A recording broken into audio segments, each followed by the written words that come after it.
In the last month, I've had quite a few people ask me about webcams and which is a good webcam and which webcam should I buy.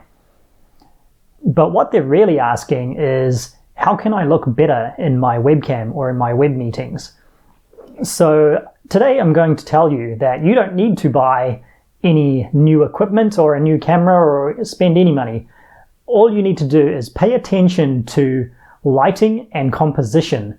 And I'm going to show you how to do this. First, I want to show you a screenshot of my camera setup. And this is basically what 90% of webcam users look like in their webcams. Now, this is a much better image. And I achieved this not by buying any fancy equipment or a more expensive camera. All I did was spend 20 seconds paying attention to composition and lighting.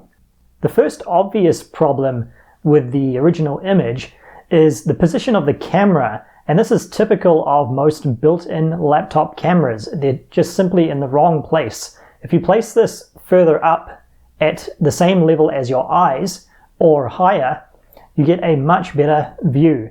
The idea is to place the camera such that your eyes are level in about the top third of the image and your face is directly in the center. Now, this is obviously much easier if you have a USB webcam, which you can mount on your monitor, but if you only have a built-in webcam, you may have to find a way to stand your laptop up so that it is at the right height.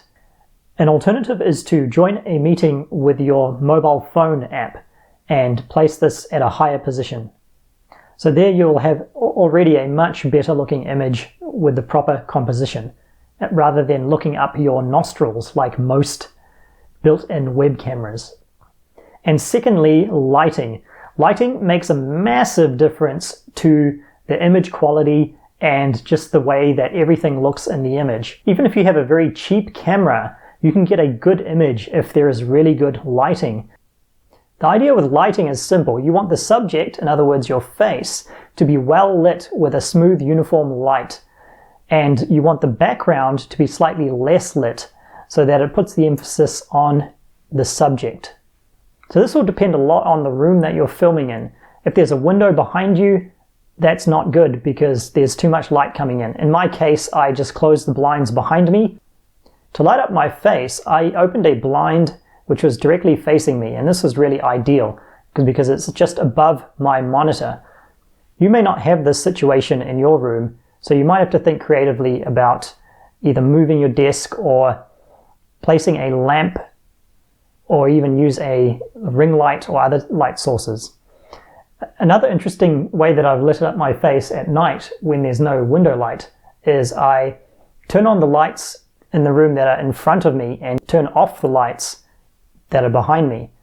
And also another thing you can do is, if you have an old monitor, you can actually turn up the brightness on the monitor and display a white screen, which is a really good diffused light source that can be used to light up your face. So there you go. Looking at the before and after image, you can see a dramatic difference in the image quality. A lot of people will be convinced this is a different camera, but it's the exact same camera. It's just paying attention to the lighting and composition and using these to your advantage without spending a single dollar.